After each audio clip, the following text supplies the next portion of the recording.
how do the jinn come inside of you? Then the jinn generally, they can enter into a human being. The jinn can enter into the human being, and most of those jinn are mischievous, and they are from the army of shaitan, and they enter into a person who is rife, a person who is ready for the jinn to enter into him.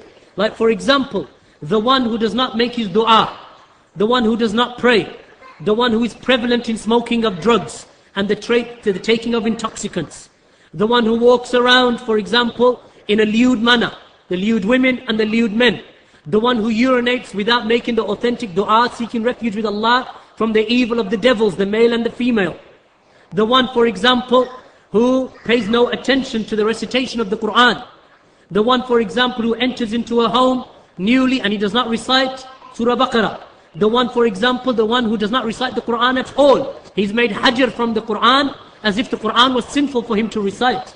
All of these people are prone to the mischievousness of the jinn. And once the jinn enters into you, then it can be an immense difficulty in removing the jinn from you.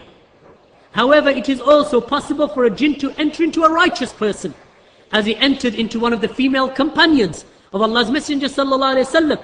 The woman who used to have epileptic fits. In one of the narrations, the Prophet sallallahu alaihi wasallam, she mentioned that it is the jinn who has affected her. So she was touched by the jinn.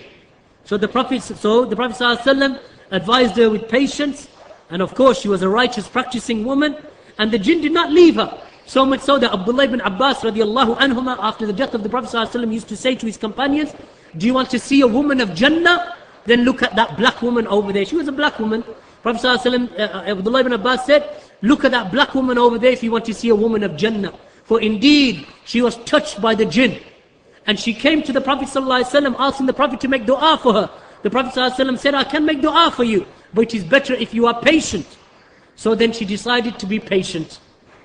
So the jinn can sometimes enter into a righteous person, but the righteous person does not give up his piety and his righteousness and his striving just because he's been affected by jinn. The jinn can be removed by ruqyah. And the ruqyah is begun and is done by the person himself to begin with. I.e., as Ibn Qayyim mentioned, that the Quran is a ruqyah. The Quran is a cure for the possession of jinn and for magic and so on. So many of the people, they recite the Quran and the jinn does not leave them. They recite the Quran and the magic does not leave them. And then they say, I recited but it didn't work. No. As Ibn Qayyim mentions, that the sword is sharp, yet the arm is weak.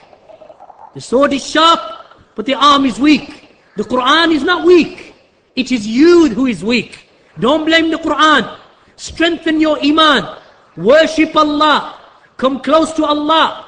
Practice the sunnah. Wear the hijab if you're a woman. Pray your 5 daily prayers. Learn your tawheed. Establish your tawheed. And likewise for the men. Practice the sunnah. Pray your prayers. Learn the deen. Grow your beards. Wear the clothing of the Muslims. Strengthen your iman by action and by speech and by knowledge. And Allah subhanahu wa ta'ala will give you protection. So don't say I recited the Quran and the ruqyah didn't work. It is not the weakness in the Quran. The weakness is in the arm of the wielder of the sword. It's like giving a Kalashnikov to a child. Kills his mom and dad. Didn't mean to, you just gave him a toy. He thinks it's a toy. You put it into the wrong hands. Train. Now if a person is trained upon the Quran, that he trusts in the Quran, so much so that Ibn Qayyim rahimahullah ta'ala mentioned, he said that when you look at the tib, when you look at the medicine of the doctors of the dunya, and you look at the medicine of revelation of the kitab and the sunnah, he said there is no competition between the two. One is revelation, and the one who believes that it will work and it will cure you, then indeed it will cure you. Why? Because the faith is strong. This is from Allah. This cure of the black seed, this cure of the milk, this cure of the honey, this cure of the dates, this is something from Allah. Allah said it cures, so indeed it will cure me. Whereas Allah subhanahu wa ta'ala did not say about the medicine of the dunya the same thing. So the cure is in the iman and in the belief that it will cure you of magic, it will cure you of jinn.